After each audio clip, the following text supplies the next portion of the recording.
Kuigi Toy Story on lastefilmide sari, oli seal mitmeid kinnitatud surmasid ja mõned neist olid üsna jõhkrad. Nii et täna vaatame üle kogu Toy Story saaga kõige hullemad surmad, lisaks mitmed tegelased, kes kadusid ja tõenäoliselt ei jõudnud ka elusalt 5. Toy Storyni. Combat Carl. Toy Story jooksul oleme näinud mitmeid Combat Carli versioone.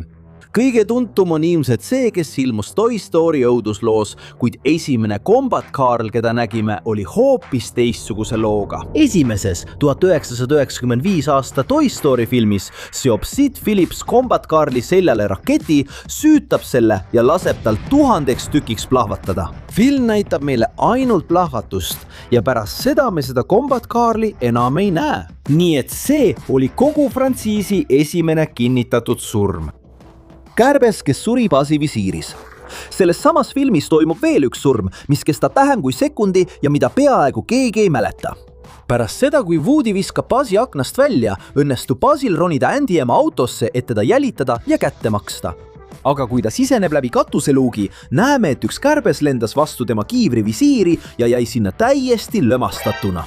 Jah, ta on surnud, sest isegi tema sisikond on välja voolanud. Põhimõtteliselt töötas Buzzi kiiver nagu auto esiklaas.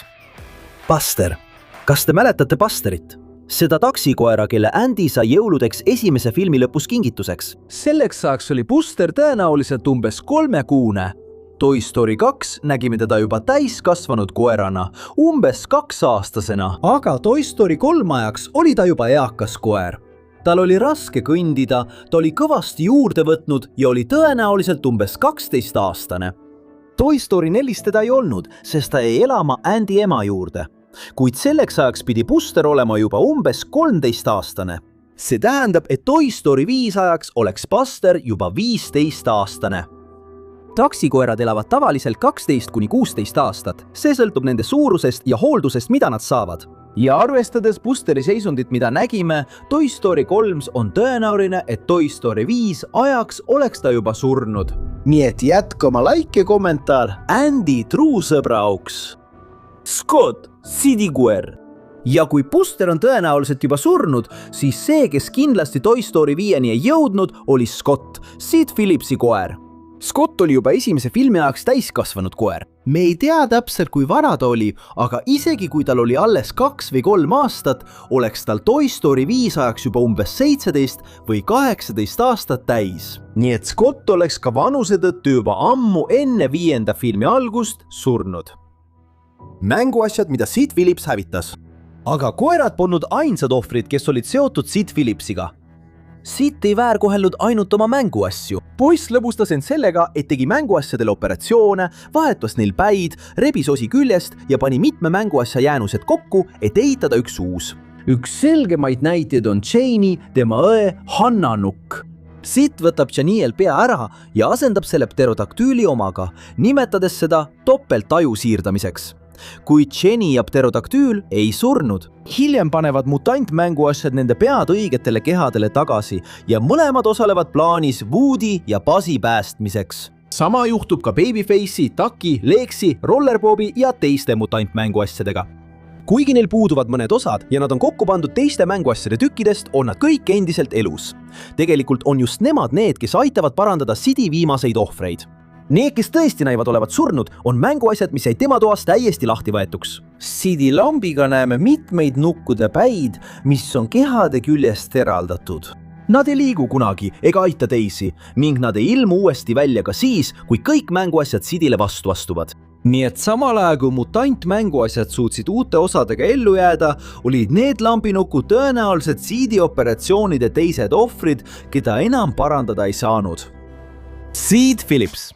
Ja kuna me räägime nii palju Sid Phillipsist, peame mainima ka surma, mida paljud usuvad, et Pixar varjas filmis Coco. Filmis Lelulugu 3 näeme Sid Phillipsit taas, seekord prügivedajana töötamas. Me teame, et see on tema, sest ta kannab endiselt sama musta koljupildiga särki, mida ta kandis lapsena. Tal on ka pikemad juuksed, kõrvaklapid peas ja ta teeb prügikastidega muusikat. Aastaid hiljem ilmub filmis Coco surnute maal muusik, kes kannab täpselt sama koljupildiga särki nagu Sid. Tal on samuti pikad juuksed. ja Pixar pole kunagi öelnud, et see on Seed, nii et see särk võib olla lihtsalt viide. Kuid tänu riietusele, juustele ja mõlema tegelase seosele muusikaga tekkis teooria, et Sid Phillips suri mingil hetkel pärast filmi Lelulugu 3 ja ilmus hiljem skeletina filmis Coco. Nii et see pole kinnitatud surm, aga kui see tegelane filmist Coco tõesti on Sid, siis vähemalt teame, et ta tegeles muusikaga, mitte ei saanud sarimõrvariks. Wheezy filmis Lelulugu 2 tutvusime Wheezyga, pingviiniga, kes praktiliselt käivitas kogu filmi sündmused. Alguses oli ta täiesti kurb, sest tema vile enam ei töötanud ja ta teadis, et Andy ema kavatseb ta õuemüügil maha müüa. Woody suudab ta päästa, Andy parandab ta ära ja lõpuks näib, et kõik lõppes tema jaoks hästi. Kuid filmis Lelulugu 3 me teda enam ei näinud. Ta ei ilmunud ka 4. ega 5. filmis. Mis siis ikkagi juhtus Wheezyga? Oma kuju ja heli poolest oli Wheezy üks neist piiksuvatest koera mänguasjadest. Üks teooria on see, et ta sattus teisele hoovimüügile. Keegi ostis ta oma lemmikloomale mänguasjaks ja tema koer hävitas ta lõpuks ära. Võib-olla polnud see Buster, aga pärast kõiki neid aastaid ja arvestades, kui habras Wheezy juba Lelulugu 2 saadik oli, oleks tal olnud väga raske 5. filmini ellu jääda. Mis te arvate, mis temaga juhtus? Kas te mäletate Carrit, seda vanameest, kes parandas Woodyt filmis Lelulugu 2? Huvitava faktina on tegemist sama vanamehega, kes on peaosas Pixari lühifilmis Carri mäng, kus ta mängib malet iseenda vastu. Kui ta ilmus filmis Lelulugu 2, tundus Carri olevat juba 65-70 aastane. Kui arvestada aastatega, mis mööduvad 5. leluloo filmini, oleks ta selleks ajaks juba jõudmas või isegi ületanud 80. eluaasta. Lisaks on filmis Lelulugu 4 antiigipoe leti taga näha tema fotot. See pani paljusid arvama, et Margaret, poe omanik, võis olla tema naine ja et Carri oli seal töötanud esemete restaureerijana enne surma. Foto ei kinnita, et ta oleks surnud, kuid see teeb selgeks, et Carril oli mingi seos poega ning tema vanust arvestades on väga tõenäoline, et 5. leluloo filmi ajaks oli ta juba lahkunud ja see foto oli üks mälestustest, mille ta sinna jättis. Zorgi vale surm. Samuti on meil ka Zorgi oletatav surm filmis Lelulugu 2, kuigi siin tuleb täpselt selgitada, mis tegelikult juhtus. Lifti võitluse ajal lööb Rex kogemata Zorgi ja paneb ta tohutust kõrgusest alla kukkuma. Mõne minuti jooksul tahab film, et arvaksime, et ta suri, kuid hiljem saame teada, et ta on elus ja naaseb naljaga "Ma olen su isa". Tundub, et pidi olema versioon, kus Zorg oleks tõesti surnud, kuid see oleks olnud publiku jaoks liiga sünge. Seetõttu muudeti seda versiooni. Me muudame Andy isa. Paljud on küsinud, miks Andyl pole üheski filmis isa kunagi kohal olnud. Aastaid ringleb lugu, et Andy isa oli Woody algne omanik.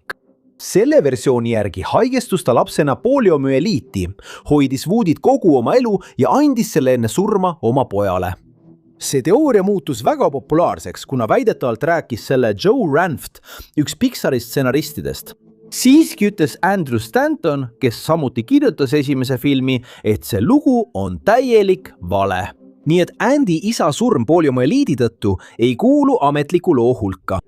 Kuid ka Pixar pole tegelikult selgitanud, mis temaga juhtus, mistõttu paljud usuvad endiselt, et ta suri enne esimese filmi sündmusi. Sammy Salamandra. Toy Story 5 kohtusime Sammy Salamandraga, Bonnie lemmikloomaga. Kuid kui Woody küsib, kas tegemist on sama Sammyga, keda teised mänguasjad tundsid, selgitatakse talle, et tegelikult on see Sammy Salamandra number 2. Sammy Salamandra number 1 suri enne filmi algust. See on tõesti veel üks kinnitatud surm selles saagas. Hiljem, kui mänguasjad avastavad, et nende plastikkäed ei tööta, lilliputi ekraanil haaravad nad Sammy number 2 ja kasutavad ühtema jalga selle juhtimiseks, kuid pärast lasevad ta lahti ja Sammy põgeneb taimestiku vahele. Sammy number 2 ei sure selles stseenis. Viimane, mida näeme, on see, et ta suutis põgeneda, kuid tiitrite ajal ilmub juba Sammy Salamandra number 3. See ei kinnita, et teine oleks surnud. Seega on kõige loogilisem, et Bonnie ei suutnud teda pärast põgenemist enam üles leida ja lihtsalt asendas ta teisega. Aga igal juhul oli Bonnie väga lühikese ajaga juba kaotanud 2 erinevat salamandrit. Ja kui arvestada, et salamander võib hea hoolduse korral elada 5-30 aastat, siis see ütleb, et Bonnie on väga halb lemmiklooma omanik. Buzzi surm Game Boy Coloris. ja lõpetuseks on meil üks eraldi mainimist vääriv juhtum, mida kõik ei tea. Videomängus Lelulugu 2 Game Boy Colorile, kui mängija kaotab kõik elud, ilmub animatsioon, kus Buzz lamab maas koos 2 patareiga. Mängisi selgitab, et Buzzil sai energia otsa, tema keha on täiesti kokku varisenud ja ta ei suuda enam liikuda. Nii et põhimõtteliselt näitab see meile, kuidas tema surm välja näeks, kui tema patareid kunagi lõplikult tühjaks saaksid. Ilmselgelt ei ole see ametlik surm filmides, kuid see on üks väheseid kordi, kui frantsiis on meile otseselt näidanud, kuidas Buzz Lightyear võiks surra. Ja nüüd öelge teie, millist neist surmadest te polnud märganud? Ja milline tegelane teie arvates samuti Lelulugu 5-ni elus ei jõudnud?